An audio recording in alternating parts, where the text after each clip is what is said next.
असतो मा सद्गमय तमसो मा ज्योतिर्गमय मृत्योर्मा अमृतं गमय। ओम शांति शांति शांतिः। शांति मंत्रम बृहदारण्यकोपनिषत्। ओम प्रपन्न पारिजाताय स्तोत्रवेत्रैकपाणये ज्ञानमुद्राय कृष्णाय गीतामृतदुहे नमः। सर्वोपनिषतो गावो दोक्ता गोपालनन्दनः पार्थो वत्स्य सुधीर्भोक्ता दुक्तं गीतामृतं महत्। वसुदेवसुतं देवं कंसचाणूरमर्दनं देवकी परमानन्दं कृष्णं वन्दे जगद्गुरुं। मूकं करोति वाचालं पङ्गुं लङ्घयते गिरिं यत्कृपातमहं वन्दे பரமானந்தமாதவம். பகவத்கீதை 9வது அத்தியாயம். இன்னையோட இந்த 9வது அத்தியாயம் முடிக்க போகிறேன். ராஜவித்யா ராஜகுஹ்யம். இந்த 9வது கடைசி ஸ்லோகம் 35வது ஸ்லோகத்துக்கு போகிறதுக்கு முன்னாடி 32வது ஸ்லோகத்தில் நம்ம மாம் ஹி பார்த்த வெபாக்ஷித்ய யோ அபிஸ்யூ பாபயோனயகன்னு சொல்லிட்டு யார் யார் பாபயோனயர்கள் அப்படிங்கிறத ஸ்திரியோஹோ வைஷ்யா ததா சூத்ர இந்த 3 பேரை சொல்கிறாரு. பெண்கள், வைஷ்யர்கள், சூத்ரர்கள், இவர்களெல்லாம் பாபயோனி அப்படிங்கிறத நம்ம எப்படி புரிஞ்சுக்கணுங்கிறத ஒரு விளக்கம் கொடுக்குறாரு ஒரு சுவாமி. அதுக்காக தான் நான் இது வந்தேன். இந்த பாபயோனி என்ற சொல்லுக்கு உண்மையான பொருள் என்ன? இதன் பொருள், அதாவது இந்த இடத்துல பாபயோனின்னு சொல்லிட்டு பெண்கள், வைஷ்யர்கள், சூத்திரர்கள் ஆகியோர் அனைவரும் பாபயோனிகள், பாவ பிறவி பெற்றவர்கள் என்று பொருள் கொள்ளக்கூடாது. ஏன் அப்படிங்கிறத சொல்றாரு. இது முற்றிலும் தவறான விளக்கம். பாபயோனி என்பதன் பொருள் பாவத்தால் பிறந்தவர்கள் என்பதல்ல. சிலர் துரதிர்ஷ்டமான குடும்பங்களில் பிறக்கிறார்கள். உதாரணமாக ராவணன், அதே மாதிரி இப்போ இதில் எடுத்துக்கிட்டோம்னா ஹிட்லர், சதாம் ஹுசேன், அப்படிப்பட்ட மனிதர்களுக்கும் குழந்தைகள் இருக்கும். அவர்கள் அந்த குழந்தைகள், அதாவது அவர்களுக்கு பிறந்த குழந்தைகள் தங்கள் சூழ்நிலைகளால் கடவுளை பற்றி சிந்திக்கவும், கடவுளை பற்றி கேட்கவும், பகவானை அதாவது பகவானுடைய பக்தர்களுடன் பழகவும் மிக குறைந்த வாய்ப்புகளை பெற்றிருக்கிறார்கள். அத்தகைய சூழ்நிலையில் பிறந்தவர்களைத்தான் பாபயோனி அப்படிங்கிற ஒரு விளக்கம் கொடுக்குறாரு. அதாவது பகவானுடைய பக்தர்களுடன் பழக முடியலை, பகவானை பற்றி சிந்திக்கவும் முடியலை, பகவானை பற்றி கேட்கவும் முடியல, அப்படிப்பட்ட சூழ்நிலையில் பிறந்தவர்களை பாபயோனி. வேதாந்தத்தின்படி துரதிர்ஷ்டமான சூழ்நிலை என்பதும் இதே பொருள்தான். கடவுளை பற்றி கேட்க வாய்ப்பு இல்லாதவர்கள், கடவுளை பற்றி சிந்திக்க வாய்ப்பு இல்லாதவர்கள், பகவானை பற்றிய பழகும் பாக்கியம், அதாவது பகவானுடைய பக்தர்களுடன் பழகும் பாக்கியம், இத்தகைய வாய்ப்புகள் மிக மிக குறைந்து இருப்பவர்களே துரதிர்ஷ்டமான சூழ்நிலையில் பிறந்தவர்கள் என்று சொல்றார். ஆனால் அவர்கள் எவ்வளவு கொடிய சூழ்நிலையில் இருந்தாலும் உண்மையுடன் மனப்பூர்வமாக தெய்வீகமான அன்னையை அல்லது பகவானை நோக்கி அவர்கள் திரும்பினால் அவர்கள் இறைவனை அடைய முடியும். அதாவது சரியான புரிதல் என்னன்னா, எல்லோருக்கும் நம்பிக்கை உண்டு. அதனால தான் அது க்ஷிப்ரம் ஹி பவதி தர்மாத்மான்னு சொன்னோம். எவ்வளவு இதானாலும் அபிச்சேத்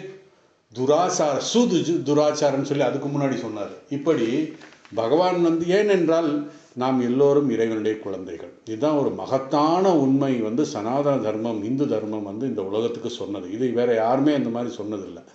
ஏன்னா நாம் எல்லோரும் இறைவனுடைய குழந்தைகள். அதனால யாராக இருந்தாலும் எல்லோருக்கும் நம்பிக்கை உண்டு, எல்லோருக்கும் நம்பிக்கை இருக்கு. யாரும் நிரந்தரமாக தாழ்ந்தவர்கள் அல்ல, நிரந்தரமாக உயர்ந்தவர்கள் அல்ல. இந்த உலகத்துக்கு பகவானை பொறுத்தவரை எல்லோரும் சமம், சமதர்சினாக. ஏன்னா சமதர்சினாக இருந்தால் தான் இறைவன் ஆக முடியும், ஞானம் பெற முடியும் அப்படின்னு சொல்லி. ஸோ பெண்களை ஏன் சிறப்பாக குறிப்பிடுகிறார்கள்னா, நம்ம சுவாமி ஒருத்தர் ஒரு விளக்கம் கொடுக்குறாரு.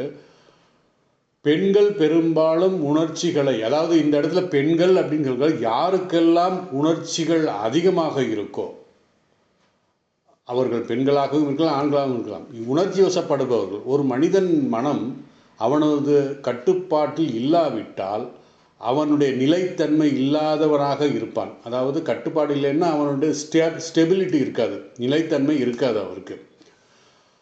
அப்படிப்பட்டவர்களுக்கு தாங்கள் எடுத்த தீர்மானமே, அதாவது தாங்கள் எடுத்த முடிவே பின்பற்றுவது கடினமாக இருக்கும். உதாரணமாக நான் சொன்னேன், ஒரு பையன், ஒரு ஸ்டூடெண்ட் வந்து +2 படிக்கிறான். பெரிய கேலண்டர்லாம் டைம் டேபிள்லாம் போட்டான். இவ்வளோ நேரத்துக்கு படிக்கணும், இவ்வளோ நேரத்துக்கு எந்திரிக்கணும், எல்லாம் டைம் டேபிள்லாம் போட்டான். அதுக்கே ஒரு நாள் பூரா கஷ்டப்பட்டு என்ன பண்ணான். ஆனால் அடுத்த நாளே அவனால் அதை ஃபாலோ பண்ண முடியல. காரணம் என்னென்னா நிலையற்ற தன்மை. இந்த நிலையற்ற கட்டுப்பாடு இல்லாத மனம்தான் அவர்கள் எடுத்த முடிவை அவர்களே பின்பற்ற முடியாது. குறிப்பாக இங்கே வந்து பெண்கள் அப்படின்னு சொல்கிறோம். யார் எமோஷனல் இன்டெலிஜென்ஸ் அதிகமாக இருக்கிறவங்களோ அவங்களுக்கு தான் சொல்கிறாங்க. அதிக உணர்ச்சி வசப்படுவதால் அவர்கள் கட்டுப்பாட்டில் மனம் இல்லை. ஆனால் கட்டுப்பாடற்ற மனங்கள் உடையவர்கள், அதாவது எமோஷனல் இன்டெலிஜென்ட் உள்ளவங்களுக்கு கட்டுப்பாடற்ற மனசு இருக்காது அப்படின்னு சொல்கிறார். ஆனால் டேவிட் கோல்மன் அப்படிங்கிற ஒருத்தர் எமோஷனல் இன்டெலிஜென்ட் என்ற ஒரு அழகான புத்தகத்தை எழுதியிருக்கிறார்.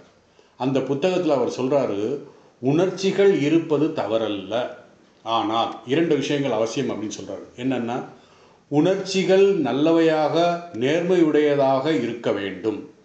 பலவீனமான உணர்ச்சிகள், அமைதியற்ற உணர்ச்சிகள், இடையே மாறக்கூடிய உணர்ச்சிகள் இருக்கக்கூடாது. முதல் கண்டிஷன். 2வது கண்டிஷன், உணர்ச்சிகள் நாம் கட்டுப்பாட்டில் இருக்க வேண்டும். அதாவது நம்முடைய அந்த உணர்ச்சிகள் நம்முடைய கட்டுப்பாட்டில் இருக்க வேண்டும். ஆன்மீக பயிற்சிகளால் நாம் மெதுவாக, உறுதியாக எல்லா உணர்ச்சிகளையும் கட்டுப்படுத்த முடியும். இதுவே மனக்கட்டுப்பாடு என்கிறோம். ஒரு சக்தி வாய்ந்த உணர்ச்சிகள் எப்படிப்பட்டது என்றால், ராக்கெட் மாதிரி, ஏவுகணைகளை போன்றது.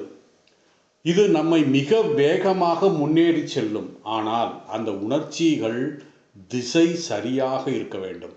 அதாவது சாதாரண மனிதர்களுக்கும் உணர்ச்சி வசம் அதிகப்படுகின்றவர்களுக்கும் என்ன டிஃபரன்ஸ்னால், அவர்கள் வேகமாக முன்னேற முடியும், ப்ரொவைடட் அந்த இடத்துல நம்ம பார்க்கணும், அவர்களுடைய உணர்ச்சிகள் திசை சரியாக இருக்க வேண்டும். இதுவே கட்டுப்படுத்தும் நடைமுறை. அதாவது இதை நம்முடைய ஆன்மீக பயிற்சிகளில் பல இடத்துல இந்த மாதிரி சொல்கிறது உண்டு. மனதை கட்டுப்படுத்துவது இப்படி தான். உணர்ச்சிகள் இல்லாவிட்டால் ஒரு மனிதன் ஆன்மீக வாழ்க்கையிலையோ, லௌகீக வாழ்க்கையிலையோ, அல்லது அறிவு வாழ்க்கையிலையோ, அல்லது கலை வாழ்க்கையில எந்த துறையிலும் முன்னேற முடியாது. இது ஒரு இன்சிடென்ட் நடந்திருக்கு. பகவான் ராமகிருஷ்ணருடைய அமுதமொழிகள் இருக்குது. ஒரு முறை பகவான் ராமகிருஷ்ணர் ஒரு பக்தரிடம் கேட்டார், நீ யாரையாவது நேசிக்கிறாயா என்று கேட்டார். அந்த பக்தன் தன்னுடைய மனதில் நினைத்து கொண்டான், நான் என் தாயையோ, தந்தையையோ, மனைவியையோ, குழந்தைகளோ என்று சொன்னால் பகவான் கோபப்படுவார் அப்படின்னு நினச்சி அவன் என்ன சொன்னார்னா, பகவான் ராமகிருஷ்ணர், பகவானே நான் யாரையும் நேசிப்பதில்லை என்றார். அதாவது நான் வந்து அன்அட்டாச்சாக டிட்டாச்சாக இருக்கேன் அப்படிங்கிறது சொல்கிறதுக்காக நினச்சி இப்படி சொல்லிட்டான். அதை கேட்டு பகவானுக்கு கோபம் வந்துருச்சு. வெளியே போ, நீ ஒரு கல் மனது உடையவன், கல்லை போல உலர்ந்த மனிதன் நீ. ஸ்ரீ ராமகிருஷ்ணர் சொல்கிறாரு, உணர்ச்சியற்ற உலர்ந்த மனிதர்களை நான் விரும்புவதில்லை. உணர்ச்சிகள் இருப்பது நல்லது. அதிலும் கடவுளை நோக்கி செலுத்தப்பட்ட சக்தி வாய்ந்த உணர்ச்சிகள் மிகப்பெரிய செல்வம் என்று பகவான் ராமகிருஷ்ணன் சொல்கிறார். ஸோ பெண்களின் மனம் மிக உணர்ச்சி வசப்படுவதால் அவர்கள் வெகு விரைவில் இறைவனை அடையலாம். ஆன்மீக சாதனை மூலம் வெகு விரைவில் இறைவனை அடைய முடியலாம் அப்படின்னு சொல்கிறாரு. ஒரு ஒரு ஆன்மீக பெரியவர், அவர் அறிவியல் துறையிலும் மிக சிறந்தவராக இருந்தவர் ஒருவர். அவர் சொல்கிறாரு, man are from Mars, man are from Mars, womens are from Venus. இப்போ ஏன் இப்படி சொல்கிறாரு அப்படின்னா, வீனஸ் வந்து சூரியனிலிருந்து 2வது கோள், மார்ஸ் வந்து 4வது கோள். இப்போ யார் போக முடியும்? பெண்கள் தான். யார் வீனஸில் இருக்காங்களோ அவங்கள தான் வேகமாக போக முடியும் அப்படிங்கிற ஒரு ஜான் கிரே அப்படிங்கிற ஒரு சயின்டிஸ்ட் இந்த இதை எழுதுகிறார், தத்துவத்தை எழுதுகிறார். ஸோ பெண்கள் வந்து ஏன்னா பகவான் ராமகிருஷ்ணரே பார்த்தீங்கன்னா பல இடங்களில் அமுதமொழிகள்லையும் சரி, கிரேட் மாஸ்டருங்களையும் சரி, ராதையை காட்சி காண்பதற்காக பெண்ணாகவே மாறிவிட்டார். எப்படி ராமன், அதாவது அனுமாரை நினைத்து ஜபம் செய்து அனுமாரை மாதிரியே வாள் கூட வந்ததோ, அதே மாதிரி ராதாராணியை நினைத்து கிருஷ்ண பகவானை வந்து காட்சி வேண்டும் என்பதற்காக தான் ராதாவாக நினைத்து எப்படியெல்லாம் அட்ரெஸ் பண்ணுறது எல்லாமே அதே மாதிரி பண்ணார் அப்படிங்கிற மாதிரி அவருடைய கிரேட் மாஸ்டர் என்ற புத்தகத்தில் இருக்குது. அதாவது பெண்கள் வந்து வெகு விரைவில் இறைவனை அடையாது. யாரும் இந்த உலகத்தில் வந்து இது என்ன சொல்கிறது, இறைவனை அடைவதற்கு மறுப்பு இல்லை.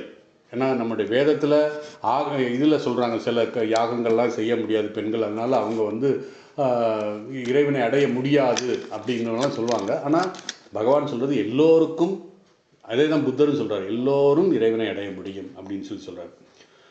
ஸோ பெண்கள் எடுக்க முடியாது. அப்போ வைசியர்கள் யார்? வைசியர்கள் பெரும்பாலும் வியாபாரிகள், வர்த்தகர்கள். அந்த வைசியர்கள் இந்த சமுதாயத்திற்கு எப்படிப்பட்ட முக்கியத்துவம் வாய்ந்தவர்கள், எவ்வளவு அவசியமானவர்கள். அவர்கள் இல்லை என்றால், அவர்களை உணராவிட்டால் சமூகத்தில் மிகப்பெரிய சேவை, அதாவது அவர்கள் உணர்ந்தோ உணராமையோ சமூகத்தில் பெரிய சேவைகள் செய்து கொண்டிருக்கிறார்கள். யார்? வைசியர்கள்.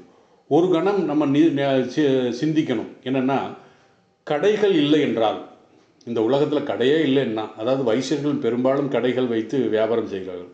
For example Amazon, eBay, Google, Flipkart, apple இவையெல்லாம் இல்லை என்றால் இந்த உலகம் இந்த உலகத்தின் மிக பெரிய புகழ்பெற்ற நிறுவனங்கள் அனைத்தும் வைசியர்களின் பங்களிப்பு. வைசியர்கள் இல்லை என்றால் வாழ்க்கை மிகவும் கடினமாக மாறிவிடும். பகவான் யாரையும் குற்றம் சாட்டவில்லை. பகவான் யாரை சொல்கிறார்னால், பாபயோனி வைசியக யாரை சொல்கிறாரு அப்படின்னா, சுயநலம் உள்ளவர்கள், கஞ்சத்தனம் உள்ளவர்கள், திருப்தி இன்மையர்கள், அதே மாதிரி சேமிப்பது, சேர்ப்பது, பகிராமல் இருப்பது, இப்படிப்பட்ட மனங்களை உடைய வைசியர்களை தான் பகவான் வந்து பாபயோனிங்கிறார். சாதாரணமாக பகவான் யாரும் குற்றம் சாட்டுவதில்லை, இவர்களுடைய மன பாவத்தை வச்சு தான் சொல்கிறாரு. இப்படிப்பட்டவர்களை தான் பாபயோனி வைசியர்கள் அப்படின்னு சொல்கிறார். இப்போது நமக்கு உதாரணம் பார்த்தோன்னா, புரந்தரதாசருடைய கதையை நீங்கள் பார்த்தீங்கன்னா உங்களுக்கு தெரியும். புரந்தரதாசர் வந்து அவர் வந்து கிருஷ்ணர் பக்தர், விட்டல பக்தர், ஒரு பெரிய மகான். அவர் ஒரு பெரிய கவிஞர், இசையமைப்பாளர், கர்நாடக சங்கீதத்தின் தந்தை என்று அழைக்கப்படுவர் புரந்தரதாசர். உங்களுக்கு எல்லாம் தெரியும். புரந்தரதாசருடைய இயற்பெயர் என்னன்னா ஸ்ரீனிவாச நாயக்கர். ஒரு பெரிய வியாபாரியின் குடும்பத்தில் பிறந்தவர் அவர் ஒரு வைர வியாபாரியாக இருந்தார். அவருடைய பரம்பரை வைர வியாபாரி. அவர் கல்வியிலும் சமஸ்கிருதத்திலும் கன்னடமும் இசையிலும் தேர்ந்தவராக இருந்தார். ஆனால் ஆரம்ப காலத்தில் ஆன்மீகத்தில் ஈடுபடவில்லை.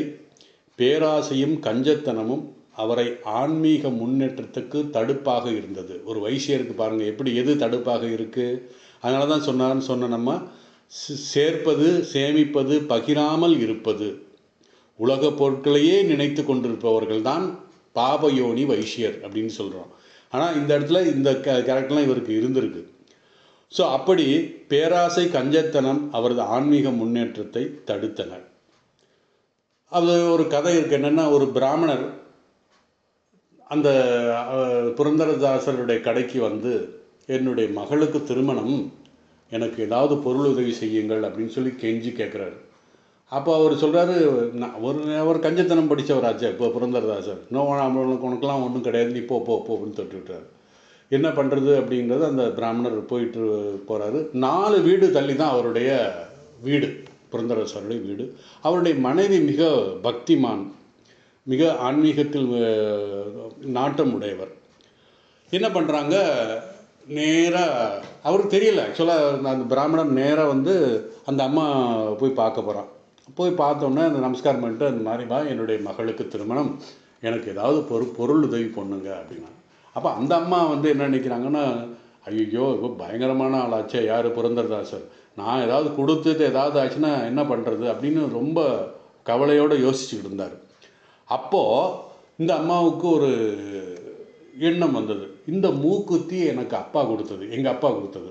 அப்போ எங்கள் அப்பா கொடுத்ததுன்னா, அதாவது அந்த புரந்தரதாசருடைய மனைவி மாமனார் கொடுத்தது எங்கள் அப்பா கொடுத்தது எனக்கு சொந்தம் அப்படின்னு சொல்லி அந்த மூக்குத்தியை வந்து கலட்டி கொடுத்துட்டான், வைர மூக்குத்தி. இதை நீ கொடுத்து நீ பணம் வாங்கி நீ இது திருமணத்துக்கு இது பண்ணிக்கோ அப்படின்னு சொல்லி அனுப்பி விட்றான். அவன் என்ன பண்ணாங்க, இது அடகு கடை இது இந்த இதை விற்கணுமே, நேராக புரந்தரதாசர்கிட்ட வந்தார். இந்த மூக்குத்தியை கொடுத்தார், எனக்கு இதை வச்சு ஏதாவது பணம் கொடுங்க அப்படின்னு சொல்லி சொன்னார். இந்த மூக்குத்தியை பார்த்தோன்னா அவருக்கு என்னடா இது எங்கேருந்து என்ன என்னுடைய மனைவியுடைய மூக்குத்தி அப்படிங்கிற மாதிரி இருந்துச்சுன்னா என்ன பண்ணிட்டு அந்த மூக்குத்தியை வாங்கி ஒரு டப்பாவில் போட்டுட்டு மூடி கொஞ்சம் கடைக்கு வெளியே நிறுப்பான், அப்போ வந்துடுறேன் அப்படின்னு சொல்லி கடையும் பூட்டிட்டு நேராக வீட்டுக்கு போயிட்டார். வீட்டுக்கு போயிட்டு மனைவியை கூப்பிட்டு, இங்கே வா எங்கே உன்னுடைய என்னங்க இன்னும் கடையை இந்த நேரத்தில் வந்திருக்கீங்களே அப்படின்னா, உன்னுடைய மூக்குத்தி எங்கன்னு கேட்குறாரு. என்னுடைய மூக்குத்தி நான் இப்போ தான் குளிச்சுட்டு வர்றதுக்காக நான் அந்த கழட்டி வச்சுருந்தேன், குளிச்சு முடிச்சுட்டேன், இப்போ அந்த மூக்குத்தி போட்டுக்குவேன், எங்கே எடுத்துகிட்டு வா அப்படின்றாரு.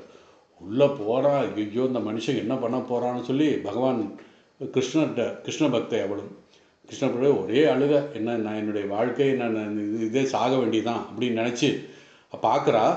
அந்த இடத்துல அந்த இது தீபம் எரிகின்ற அந்த பக்கத்தில் வந்து அந்த மூக்குத்தி இருக்குது. உடனே அவர் எடுத்துகிட்டு ஓடி, இந்த பாருங்கள் இந்தாங்க இந்த மூக்குத்தி தான் இங்கே இருக்குது அப்படின்னு. இப்போ இவருக்கு சந்தேகம் வந்துருச்சு, என்னடா அது. உடனே என்ன பண்ணிட்டாரு, அந்த மூக்குத்தியை விட்ட கொடுத்துட்டு நேராக திருப்பி கடைக்கு வந்தார். கடைக்கு வந்தால் அந்த பிராமணனும் உட்காந்துருக்கார். கடையை திறந்துறாரு. கடையை திறந்து அந்த டப்பாவில் மூடி வச்சுருந்த பார்த்தா அங்கேயும் அது இருக்குது. அப்போ தான் வந்து என்னடா அது ஷாக்கில் அப்படி பார்க்கும்போது அந்த பிராமணர் வேறு யாரும் இல்லை, சாட்சாத் பகவான் கிருஷ்ணன் விட்டல். அதுக்கப்புறம் உங்களுக்கு தெரியும் அதெல்லாம் என்ன ஆச்சுன்னு, அந்த இதெல்லாம் பகவானுடைய திருவிளையாடல் எப்படின்னு நினச்சி அவருக்கு ஒரு மனோதயம் வந்தது, மனதில் உதித்தது. அதனால் என்ன பண்ணார், பெரிய மாற்றம் உண்டாயிற்று. எல்லாத்தையும் துறந்தார். ஸ்ரீ வியாச தீர்த்தர் அப்படின்ற ஒரு குருவாக நினைத்து புரந்தரதாசர் அவர்கிட்ட போய் மந்திர தீட்சையெல்லாம் பெற்றார். ஸோ எல்லாமே என்ன இந்த கதையில் என்னன்னா, இந்த சீனிவாச நாயக்கர் ஒரு வைசியராக இருந்தார், அதாவது புரந்தரதாசர். அதனால் அவரிடம் பகவானிடம் சரணடைந்தார். தானே சரணடைந்ததால் தானே பாக்கியசாலி ஆனேன் அப்படின்னு சொல்லி கடைசி ஒரு புரந்தரதாசர் ஒரு பாட்டு எழுதுறாரு. அதாவது நம்மையும் பாக்கியசாலி ஆக்கினார், இன்னும் ஆயிரக்கணக்கான, அதாவது தான் பாக்கியசாலி ஆயிட்டாருன்னு அப்படிங்கும்போது அந்த உணர்ச்சியின் காரணமாக அவர் எழுதின பாடல்கள் ஆயிரக்கணக்கான பக்தர்களை இன்று வரைக்கும் அவருடைய பாடல்களின் மூலமாக பாக்கியசாலி ஆக்கிக்கிட்டு இருக்கு அப்படின்னு சொல்லி. இப்படி ஒரு வைசியர் எப்படிப்பட்ட வைசியராக இருந்தார், அவர் எப்படி மாறினார் அப்படிங்கிறதெல்லாம் வந்து மிக அழகாக இந்த கதையில் நம்ம சொல்லப்பட்டிருக்கு. அதுக்கப்புறம் சூத்திரர் நமக்கு தெரியும், எத்தனையோ சூத்திரர்கள் பகவானை அடைந்தார்கள். உதாரணமாக நம்ம சபரி, ராமாயணத்தில் ஒரு சபரி எப்படிப்பட்ட ஒரு இது சொல்கிறாரு. அதாவது அந்த சபரியுடைய அம்மா காலமாயிட்டாங்க. சபரியுடைய அம்மா வந்து ஒரு ஆசிரமத்தில் கூட்டி பெருக்கி அந்த வேலை செஞ்சுக்கிட்டு அங்கே உணவு கிடைத்ததை சாப்பிட்டுட்டு வாழ்ந்துட்டு இருந்தாங்க. அவளுக்கு பிறந்த அந்த குழந்தை என்னாச்சு, அந்த அம்மா காலமாயிட்டா, இவ தான் இருக்கா. இவரும் அந்த அதே கூட்டு பெருக்கிக்கிட்டு இருந்தா. அங்கே இருந்த சாதுக்கள் சொன்னாங்க, உனக்கு என்ன வேணுமா அப்படின்னு கேட்டப்போ ஒருத்தர், அதாவது அந்த மண்டலேஸ்வர் அந்த இருக்கிற சீனியர் சாது ஒருத்தர் கேட்டார், உனக்கு என்ன வேணுமான்னா, எனக்கு என்ன வேணும்னு எனக்கே தெரியல, நீங்கள் எனக்கு எது கொடுத்தாலும் சரி அப்படின்னு சொல்லும்போது, உனக்கு ராமநாம நம்பர் கொடுக்குறேன், நான் ராமநாமத்தை நீ ஜபிச்சுக்கிட்டு இரு அப்படின்னு சொல்லி ராமநாமத்தை கொண்டு அவர் போகிறார். ஏன்னா சஞ்சாரம் பண்ணுறவங்க தான் எல்லாருமே, சாதுக்கள் யாரும் ஒரு இடத்துல இருக்க மாட்டாங்கனால அந்த அம்மா வந்து அந்த குருநாதர் கொடுத்த அந்த மந்திரத்தை ஜபிச்சுக்கிட்டே இருக்கும்போது இந்த ராமநாமத்தின் மூலமாக ராமனுடைய காட்சி உனக்கு கிடைக்கும் அப்படின்னு சொல்கிறார். ஸோ சிறுமியாக இருந்த அந்த சபரி அந்த குருநாதருடைய நம்பிக்கை, அந்த நாமத்தின் ஸ்ரத்தை அப்படி இருந்தனால பல காலம் கழித்து டெய்லி காலையில் எந்திரிப்பா, காலை கடன்கள் முடித்து நேர காட்டுக்கு போவா, இலை இது என்ன சொல்கிறது, பழங்கள், அப்புறம் சில கிழங்குகள் எல்லாமே கொண்டு வருவா, இலையை போடுவா, ராமனுடைய சன்னதி முன்னாடி அந்த இலையை போட்டு அவருக்கு ஆஃபரிங் பண்ணுறதுக்கெல்லாம் பண்ணிகிட்டு இருப்பா. ராமன் வருவார் அப்படின்னு சொல்லி இலையில எல்லாம் பழங்களையும் கிழங்குகளையும் வைத்து கொண்டு காத்திருப்பாள். இப்படியே எத்தனை வருஷம்? 92 வருட காலம். அதாவது தனக்கு அந்த அம்மாவுக்கு சபரிக்கு 92 வயசு ஆகிற வரைக்கும் இதே டெய்லி அது பண்ணிகிட்டு இருந்தாங்க. கடைசி 92வது வயசு ஆனப்போ ராமன் சீதையை தேடி வந்தப்போ சபரியை பார்க்குறாரு. சபரிக்கு அந்த ராமனுடைய, அதாவது சபரி வந்து அந்த தன் பழங்களையும் சேர்த்து தன் ஒவ்வொரு நாளும் கொண்டு வந்த அந்த பழங்கள், அன்னைக்கு கொண்டு வந்த பழத்தையும் இது குடித்து இந்த பழம் நல்லா இருக்கும்னு கடிச்சு கொடுக்குறார்.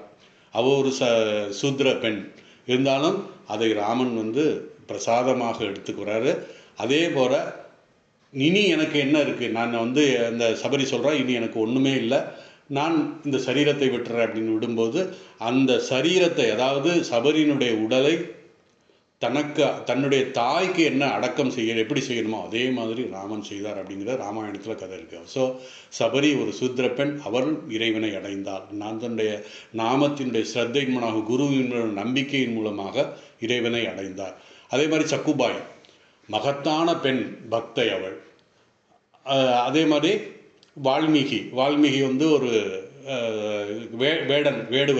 வேடவன் கடைசி எப்படிப்பட்ட ஒரு ராம சரிதத்தை எழுதக்கூடிய பாக்கியசாலியாக போயினார். இப்படி பகவான் வந்து சொல்கிறாரு, பக்திக்கு ஜாதியோ பாலினமோ தொழில் தடையோ எதுவுமே கிடையாது. கடவுள் அனைவருக்கும் சமமானவர், சமதர்சினகர். ஏன்னா நம்ம பார்த்தோம் இல்லையா அந்த இதில் 5வது அத்தியாயத்தில், 5வது அத்தியாயத்தில் பார்த்துக்கோம். ஆனவர் இறைவன், யாருக்கும் எந்தவித பாகுபாடு இல்லை. அதுதான் வந்து இந்த ஸ்லோகத்தை பற்றி நான் சொல்லணும்னு நினச்சது. இனி கடைசி ஸ்லோகமான அந்த 34வது ஸ்லோகம், 34 ஸ்லோகங்கள் தான் இந்த அத்தியாயத்தில்.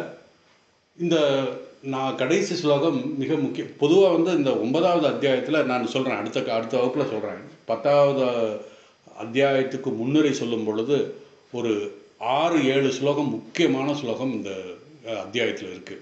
அந்த என்னென்ன ஸ்லோகம்னு சொல்கிறேன். இந்த ஸ்லோகம் மிக முக்கியமான ஸ்லோகம். இதில் வந்து ஒரு 4 அறிவுரைகள் சொல்கிறார்.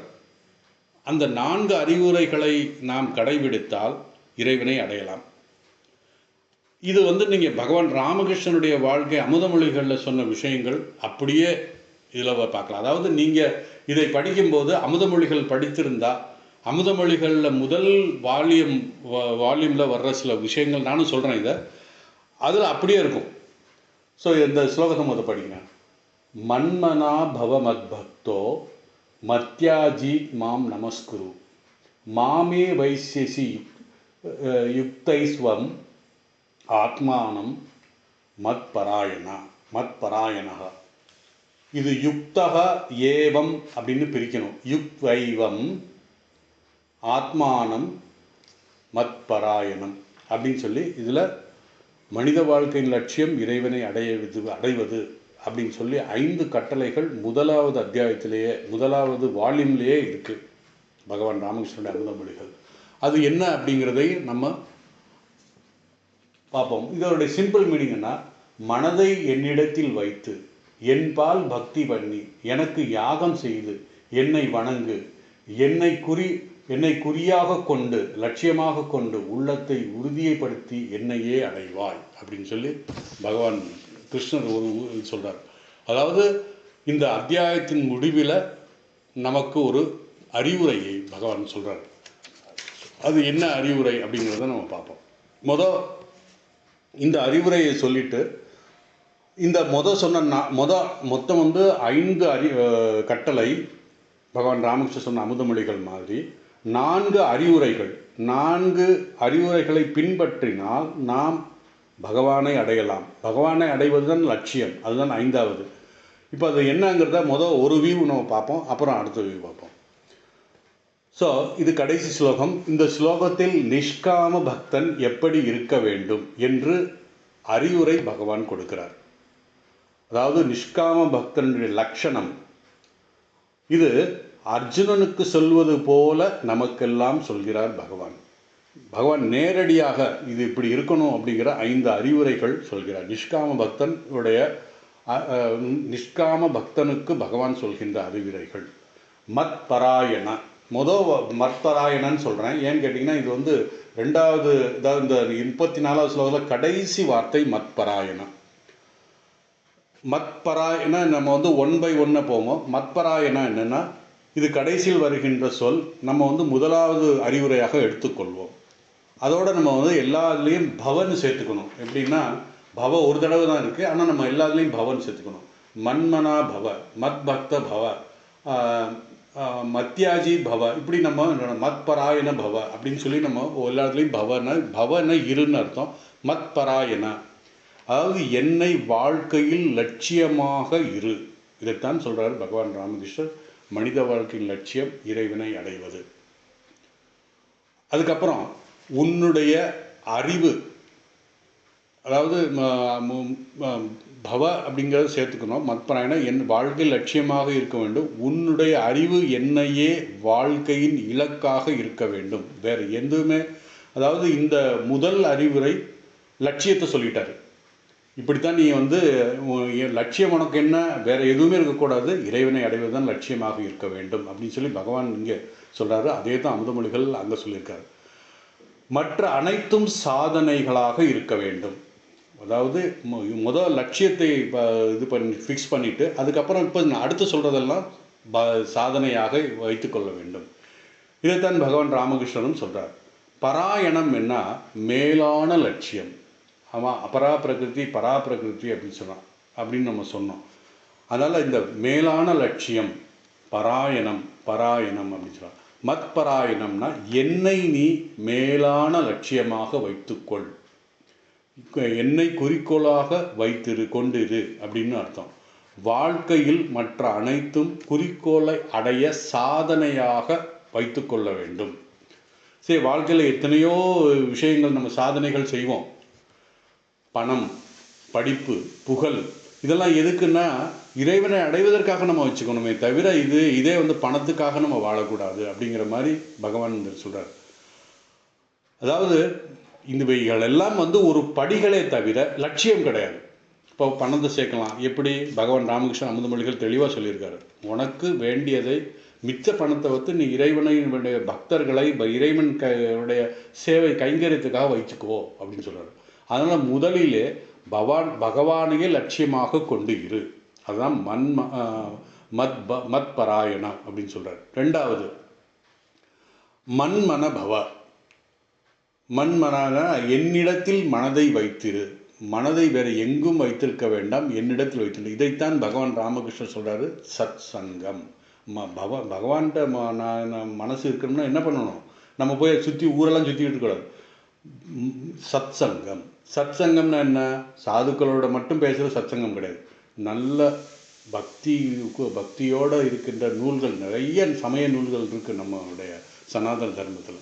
அந்த சமய நூல்களை படிக்கணும்.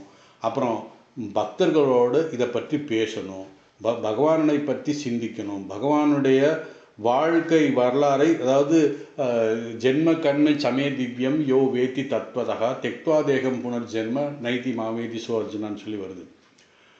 அதாவது பகவானுடைய ஜென்மம் எப்படிப்பட்ட ஜென்மம், எப்படி பிறந்தார், பகவான் கிருஷ்ணர் எப்படி பிறந்தார், ஜெயிலில் பிறந்தார், எப்படி தனக்கு முன்னாடி 7 பேர் இறந்தவர், எப்படிப்பட்ட ஒரு சூழலில் பிறந்தார், அதெல்லாம் நம்ம நினச்சி அவருடைய லீலைகள்லாம் நினச்சி நம்ம ஜென்ம கர்மம் எப்படி லீலைகள் அவெல்லாம் பண்ணியிருக்கார் அப்படிங்கிறத நம்ம நினைப்பதே ஒரு சாதனை தான், அதுவே ஒரு சத்சங்கம் தான் அப்படிங்கிறார்.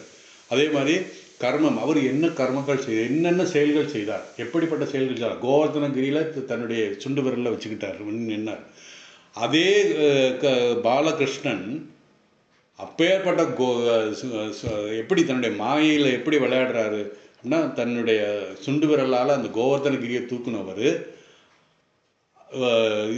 தன்னுடைய அப்பா என்னுடைய செருப்பை எடுத்துகிட்டு வா அப்படிங்கிறது, என்னப்பா என்ன போய் இந்த சொல்கிறீங்கன்னா, எனக்கு என்ன செருப்பெல்லாம் தூக்க முடியாதுப்பா இந்த மாதிரி சொல்கிறாரு. அப்படிப்பட்ட ஒரு லீலை, அந்த லீலையெல்லாம் நம்ம நினைத்து தியானிக்க வேண்டும் அப்படின்னு சொல்லி மன்மனா மன்மன பவ, மனதை என்னிடத்தில் சதா என்னை நினைத்து கொண்டிரு. சத்சங்கம்.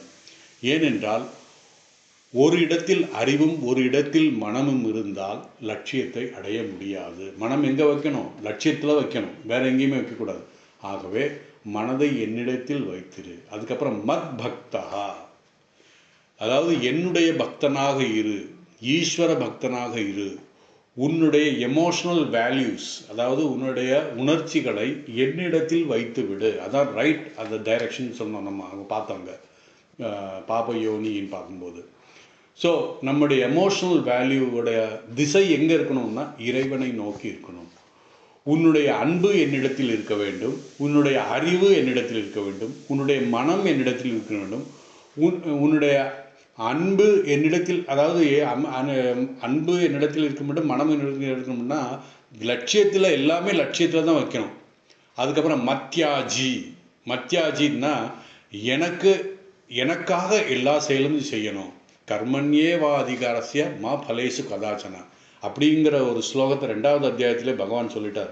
கர்மயோகம் அங்கேயே சொல்லிட்டார். அதாவது எனக்காக அனைத்து செயலும் செய், பலனை எதிர்பார்க்காதே. ஆனால் ஆஸ் பர் லா, கர்ம சித்தாந்தத்தின்படி நீ செய்த கர்மத்தினுடைய பலன் கண்டிப்பாக உனக்கு வரும். ஆனால் எப்போ வரும், எப்படி வரும் அதெல்லாம் தெரியாது, எதிர்பார்க்காத. அதை எதிர்பார்த்தேன்னா உன்னுடைய கவனம் அந்த கர்மத்தில் இருக்காது. நீ உன்னுடைய கவனம் முழுவதும் இறைவனுக்காக செய்கிறாய் அப்படின்ற ஒரு எண்ணத்தோடு செய்தால் அந்த கர்மத்தினுடைய பலன் கண்டிப்பாக உண்டு. அதைத்தான் இங்கே சொல்றார், எனக்காக அனைத்து செயலும் செய். அதாவது யாகம், எல்லா யாகமும் யஜ்யங்களும் எனக்காக செய். ஏன்னா யாஜினக மத் யாஜினக, மத்யாஜி என்னால் யாஜினம் அப்படின்னா யாகம்னு அர்த்தம். மத்யாஜினம்னால் என்னிடத்தில் எனக்காக யாகம் செய், எல்லாமே செய். யாகம்ங்கிறது மட்டும் சொல்ல, எல்லாமே எல்லா கர்ம யோகத்தை பற்றி பகவான் இங்கே சொல்றார். அப்படின்னா உன்னுடைய அறிவு என்னிடத்தில் இருக்கட்டும், நீ எதை செய்தாலும் எனக்காக செய்ய வேண்டும். அடுத்து கடைசி மாம் நமஸ்குரு, என்னையே நமஸ்காரம் செய்ய வேண்டும். அதாவது என்னையே நமஸ்காரம் செய்ய வேண்டும், நீ வழிபட வேண்டும் அப்படின்னு சொல்ற. என்னையே அப்படிங்கிறது சொல்லும்போது பகவானைத்தான் நாம் வழிபட வேண்டும் அப்படின்னு சொல்றாரு. என்ன, அதாவது வழிபட வேண்டும் அப்படின்னா இந்த இடத்துல எப்படி மீனிங்னா சரணடைய வேண்டும், என்னை சரணடைய வேண்டும். இவ்வாறு இந்த 5 அறிவுரைகளை பகவான் சொல்கிறார். இதை நாம் பிறகு இது அப்படியே டிட்டோ பார்த்தீங்கன்னா பகவான் ராமகிருஷ்ணன் சொன்னது அப்படியே இருக்கும். மனித வாழ்க்கையில் லட்சியம் என்ன சொன்னார்? இறைவனை அடைவது. அதை தனியாக தூக்கி வச்சுருங்க. அந்த முதல் கட்டளை அவர் சொன்னது அது எடுத்து வச்சுங்க, அது லட்சியம். அப்போ அடுத்து சொல்கின்ற அந்த 4 கட்டளைகள், மொத்தம் 5 கட்டளை. முதல் கட்டளை மனித வாழ்க்கையின் லட்சியம் இறைவனை அடைவது. அடுத்து வருகின்ற 4 கட்டளை அந்த லட்சியத்தை எப்படி அடைய போகிறோம் அப்படிங்கிறது தான் சொல்கிறார். என்ன சொல்கிறாரு? சத் சங்கம் சொன்னார் 2வது கட்டளை. சத் சங்கம் என்பது சாதுகளுடைய, அதாவது இறைவனை பற்றி நினைக்க சத் சங்கம் ஆகும்போது தான் நமக்கு பகவான் ஒருத்தர் இருக்கிறார் என்பது மனதில் உறுதியாகும்.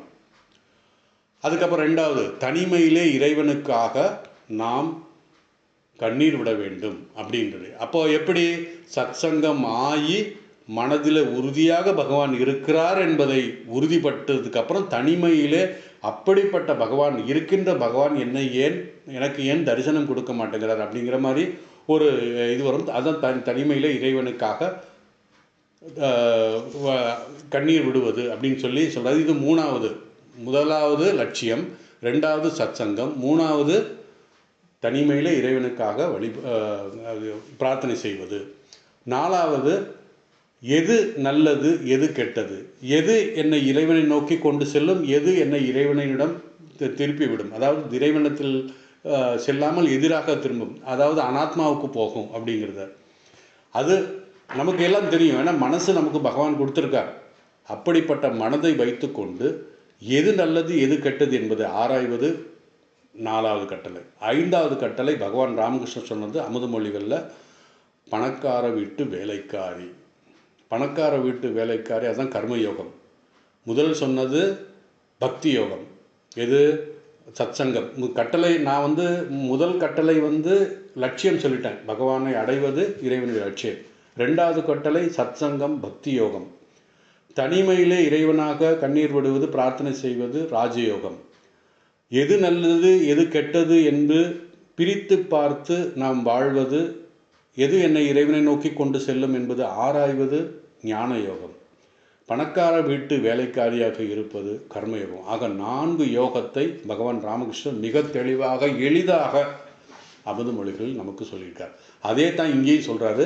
இது பகவான் கிருஷ்ணர் 4 யோகத்தை பற்றி எப்படி சொல்கிறாருங்கிறதையும் நம்ம பார்ப்போம்.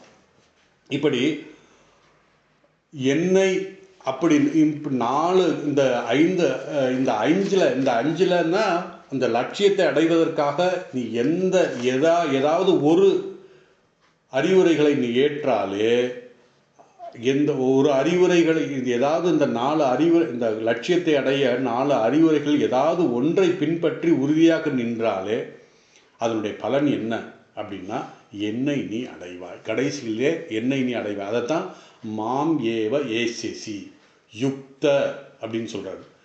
இந்த இடத்துல யுக்தோட நம்ம ஏவத்தை சேர்த்துக்கணும். ஏவம் யுக்த. இப்படி ஒருவன் இருந்தால் அவனுக்கு என்னாகும்? அதாவது தன்னை இந்த 5 அதாவது தன்னுடைய மனதை இந்த கட்டளையுடன் பொருத்தி கொண்டு, அதாவது இந்த 4 சொன்ன கட்டளைகளில்னா லட்சியத்தை அடைவதற்காக இந்த 4 கட்டளையில் ஏதாவது ஒன்று நன்கு பொறித்து கொண்டால் என்ன பலன் கிடைக்கும்? மாம் ஏவ ஏசிசி, என்னையே நீ அடைவாய். ஏசிசின்னா என்னையே, அதாவது மாம்னா என்னையே, ஏசிசினா அடைவாய். அதாவது நான்கிற பாவம் நமக்கு போய்விடும் அப்படின்னு சொல்கிறார் அந்த இடத்துல. அப்போ என்ன? நான் போயிட்டா என்ன? பரம்பொருள் மட்டும்தான். அதாவது மனித வாழ்க்கை லட்சியம் இறைவனை அடைவது, பரம்பொருளை உணர்வது அப்படின்னா என்னன்னா உன்னுடைய ஆத்மஸ்வரூபமான என்னை, அதைத்தான் நம்ம பார்க்கணும். இப்போ நான் சொல்லிட்டுறேன். இந்த உடல் மனதை தான் நம்ம நான் சொல்லிக்கிட்டு இருக்கோம். இது வெறும் ஒரு கருவி என்பதை நம்ம புரியலை. காரணம் பகவானுடைய மாயையினால தான் இதெல்லாம் நம்ம பண்ணிக்கிட்டு இருக்கோம். இப்படி நான் என்று சொல்கிறது அந்த கட்டளை, இந்த அறிவுரையின் மூலமாக இந்த அறிவுரைகளை பின்பற்றினால், ஏதாவது ஒரு அறிவுரை பின்பற்றினால் இந்த நான் என்பது கரைந்து அந்த பரம்பொருளாகிய என்னை நீ அடைவாய். அதாவது அகம் பிரம்மாஸ்மி. அகம் பிரம்மாஸ்மி என்று சொல்கிறதுல என்ன அது மகா வாக்கியம். அந்த மகா வாக்கியம் அகம் பிரம்மாஸ்மி. நான் இது பகவத்கீதை நான் இன்ட்ரொடக்ஷன் கொடுக்கும்போதே சொன்னேன்.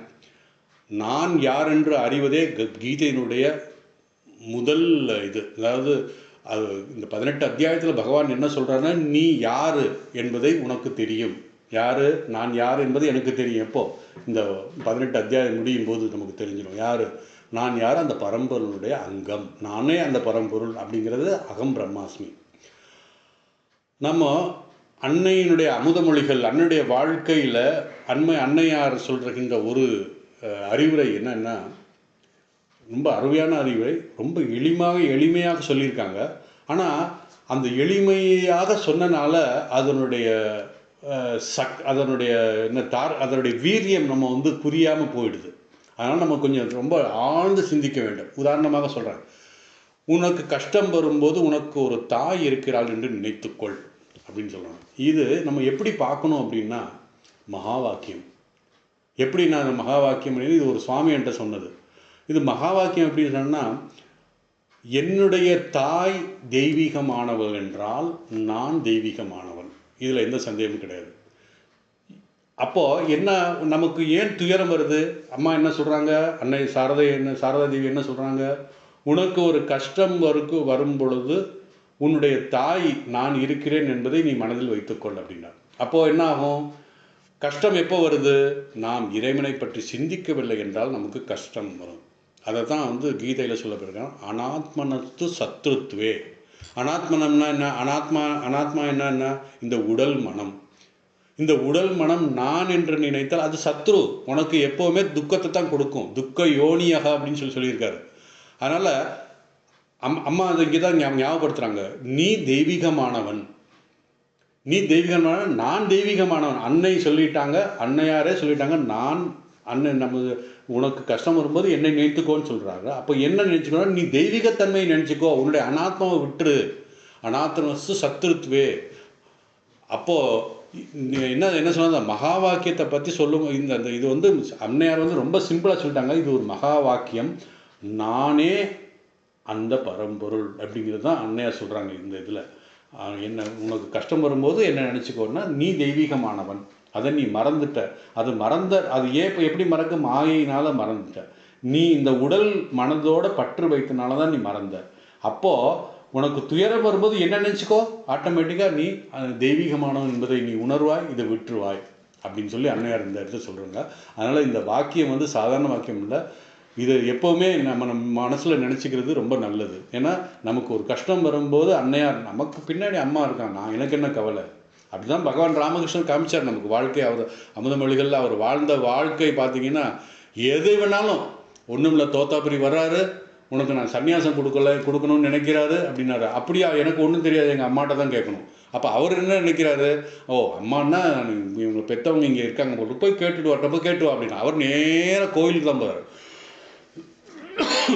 கோயிலுக்கு போய் பவதாரிகிட்ட, அம்மா இந்த மாதிரி தோத்தாபுரின்னு ஒருத்தர் வந்திருக்கார், எனக்கு சன்னியாசமாக எதை கொடுக்குறாங்கிறாரு, என்னது அப்படின்னு கேட்கும்போது அவர் சொல்கிறார், மகனே, நான் தான் அவன் வர சொல்லியிருக்கேன், அவன் வந்து உனக்கு சன்னியாசி தீட்சை, நீ சன்னியாசி தீட்சை பெற்றுக்கொள் அப்படின்னு சொல்கிறாங்க. இது எப்படி ஒவ்வொரு விஷயமும் பார்த்தீங்கன்னா அம்மாட்ட தான். அது மாதிரி தான் நமக்கு அன்னையார் சொல்கிறாங்க, உனக்கு ஒரு கஷ்டம் போகும்போது நான் இருக்கிறேன் என்று நினைத்துக்கொள் அப்படின்னா, நம்ம பகவான் ராமகிருஷ்ணர் மாதிரி எல்லாம் அன்னையர்கிட்ட தான் கேட்டுக்கணும். அதனால் இவ்வாறு நிஷ்காம பக்தனுடைய பெருமைகளை இந்த கடைசி ஸ்லோகத்தில் சொல்லி, அந்த நிஷ்காம பக்தர்களுக்கு எப்படி இருக்க வேண்டும் என்று சில அறிவுரைகளை சொல்லி, அந்த அறிவுரை மூலமாக நீ என்னையே அடைவாய், அதாவது உன்னுடைய ஆத்மஸ்வரூபம், அதாவது உன்னுடைய ஆத்மஸ்வரூபத்தை தான் நீ அடையப் போகிறாய், அதுதான் உன்னுடைய லட்சியம் அப்படிங்கிறத இந்த ஸ்லோகத்தில் இந்த வியூவில் பார்த்தோம். இனி அடுத்த வேற ஒரு வியூவில் என்ன சொல்கிறாருன்னா, மன்மனா பக்த சொல்கிறாரு இல்லையா, மன்மனா பவ மத் பக்தம் அத்தியாஜித் மாம் நமஸ்குரு அப்படிங்கிறாரு. முதலில் உன் மனதை என்னிடத்தில் நிலைநிறுத்து. அதாவது இது வந்து வேற ஒரு இதில் நான் வந்து மத்பராயணா எடுத்தேன் அந்த ஸ்லோகத்தில். இதில் வந்து இருந்து எடுக்கிறாரு. மன்மனா, முதலில் உன் மனதை என்னிடத்தில் நிறுத்து. ரெண்டாவது சொல்கிறார், ரெண்டாவது என்ன சொல்கிறது, என்னிடம் முழுமையான பக்தனாக இரு, முழுமையாக பக்தி செய் அப்படின்னு சொல்கிறார். ரெண்டு. மூன்றாவதாக என்னையே இலக்காக கொண்டு இரு. அதுதான் இந்த ஸ்லோகத்தின் அடிப்படையில் இந்த சொல்கிறார். இப்போ மன்மனா பவ மத் பக்த மத்யாஜித் மாம் நமஸ்குரு அப்படின்னு சொல்லி மூணாவது சொல்லிட்டாரு, என்னையே சரணடை. இவ்வாறு, அதாவது மூன்றாவது என்ன சொன்னது, என்னையே இலக்காக கொண்டு என்னை வழிபடு. நான்காவது என்னை வணங்கி என்னை சரணடை. இவ்வாறு உன்னை ஒழுங்குபடுத்தி கொண்டால் என்னையே பரம்பொருளான என்னையே இலக்காக கொண்டு வாழ்ந்தால் இறுதியில் நீ நிச்சயமாக என்னிடமே வந்து சேருவாய். இந்த 4 செயல்களையும் 4 திறன்கள் 4 யோகங்களாக பகவான் இங்கே இப்போ சொல்ல போகிறாரு. ஆக இந்த 4 ஃபேக்கல்ட்டி அப்படின்னு சொல்லுவாங்க. இந்த 4 இந்திரியங்கள், 5 இந்திரியங்களில் 4 இந்திரியங்கள் நம்ம எப்படி இருக்குது அதை அப்படியே மாற்றணும் அப்படிங்கிற மாதிரி டுவர்ட்ஸ் பக்தி, உள்நோக்கி போகிறது அப்படின்னு சொல்லி என்னிடத்தில் திருப்புங்கிறது.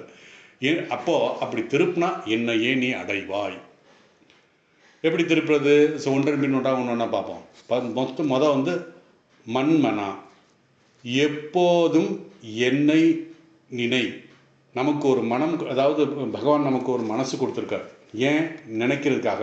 இந்த நினைக்கிறதுக்காக அப்படிங்கிறதுக்காக நம்ம மனதை எதை வேணாலும் நினைக்கலாம். ஆனால் பகவான் நமக்கு கொடுத்த காரணம் என்னென்னா, மனசை கொடுத்தது காரணம் என்னென்னா, என்னை நினைக்கணும், பகவானை நினைக்கணுங்கிறதுக்காக. அதாவது தெய்வீகமான பகவானால் அளிக்கப்பட்ட அந்த மனம் எல்லாவித எண்ணங்களும் உருவாக்கும் திறன் கொண்டது. அது நமக்கு தெரியும். நல்லதையும் நினைக்க முடியும் இந்த மனதால், கெட்டதையும் நடந்துடும். மனசேவ மனுஷியானாம் காரணம் பந்த மோட்சம்.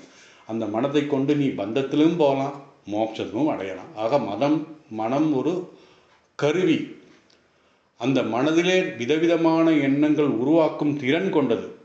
மேலும் அவற்றில் நல்லதோ கெட்டதோ என்பதை ஆராயும் சக்தியும் நமக்கு இருக்கிறது. மனதும் இருக்குது. நல்ல எண்ணமா கெட்ட எண்ணமா நிச்சயமாக ஒவ்வொருத்தராலையும் அதை உணர முடியும். ஆனால் இதுவரை கடவுளை தவிர பல தேவையற்ற விஷயங்களை நாம் நினைத்து கொண்டிருந்தோம்.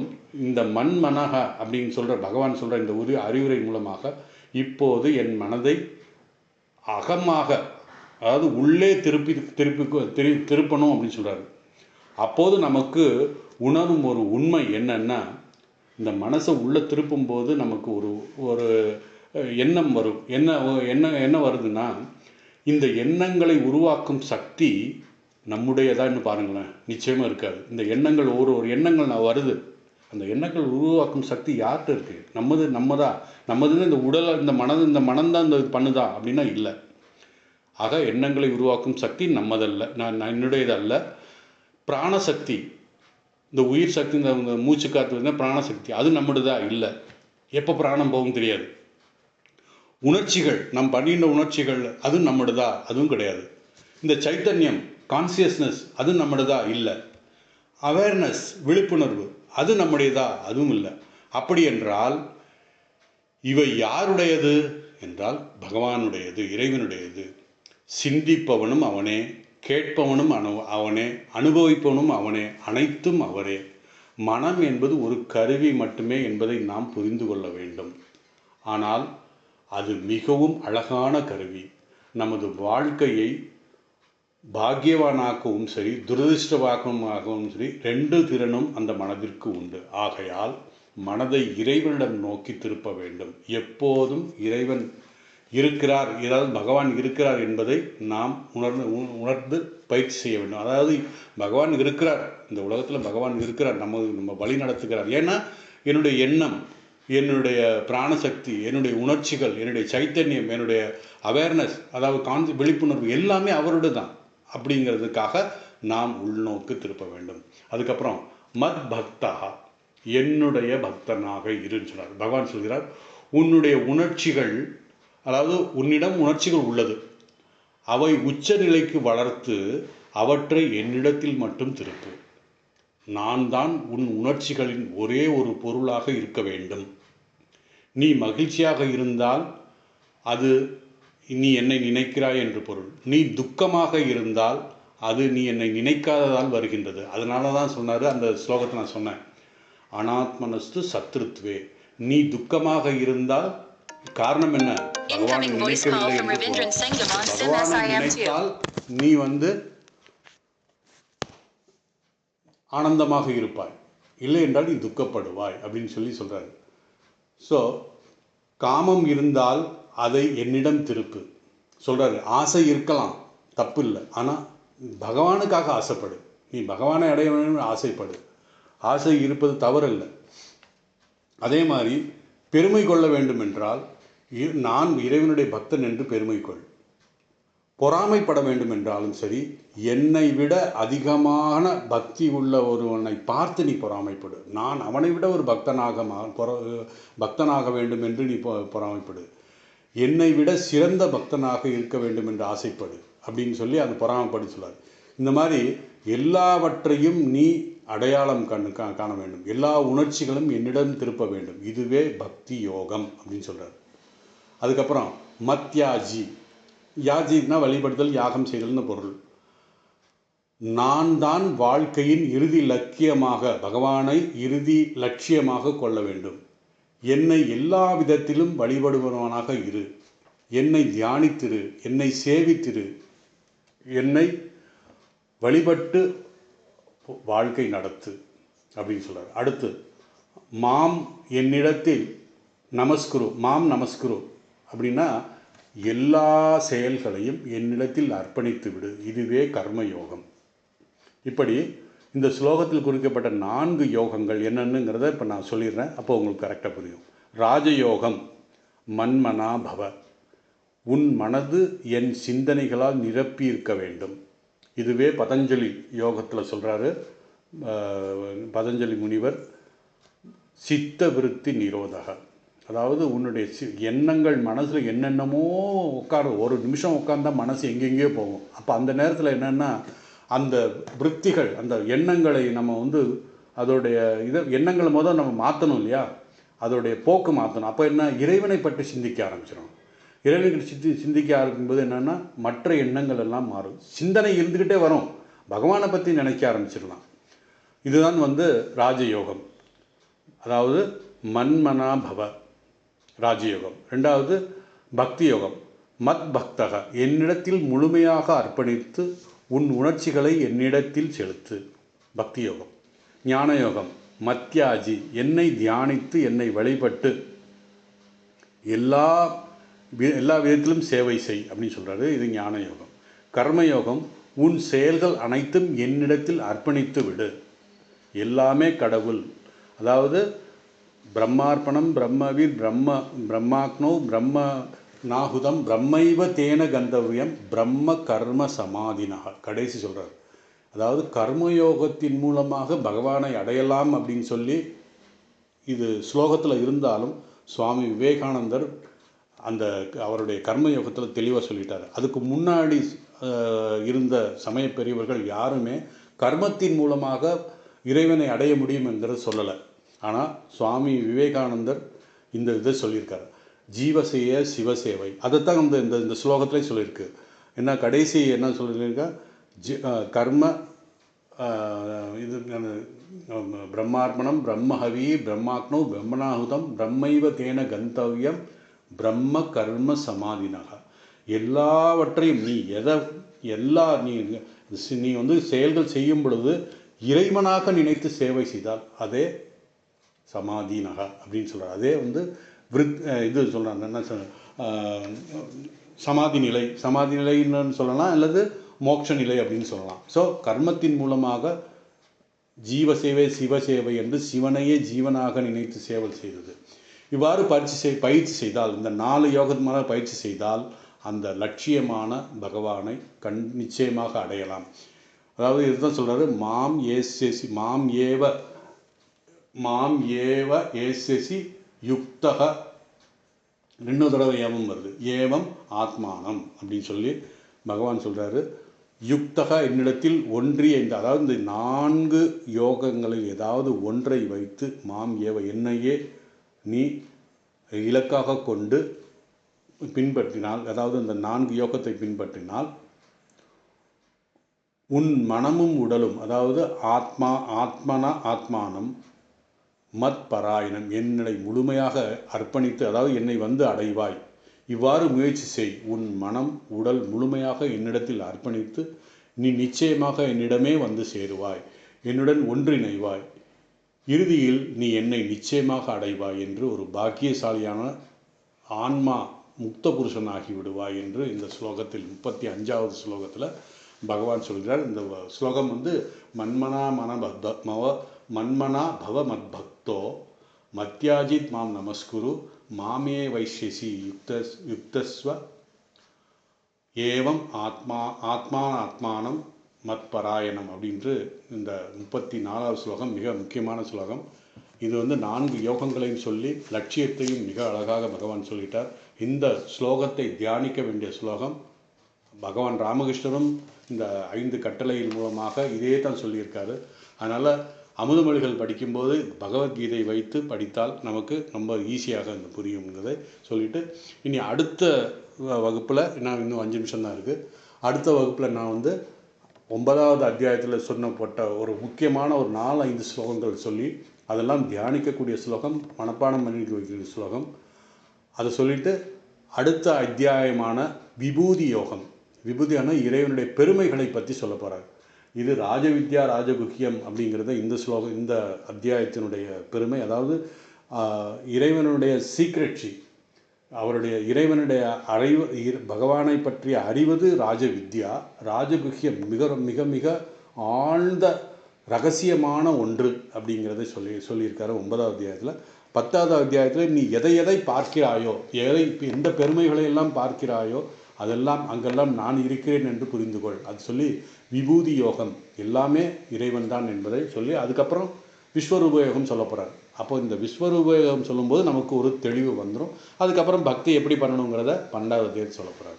அதனால் அடுத்த வகுப்பில் நான் வந்து அந்த முக்கியமான 9வது ஸ்லோகத்தில் சில ஸ்லோகங்களையும் 10வது ஸ்லோகத்தினுடைய இன்ட்ரொடக்ஷன் நம்ம அடுத்த வகுப்பில் பார்ப்போம். ஓம் வசுதேவசுதம் தேவம் கம்சசானூரமர்த்தனம் தேவகி பரமானந்தம் கிருஷ்ணம் வந்தே ஜகத்குரும்.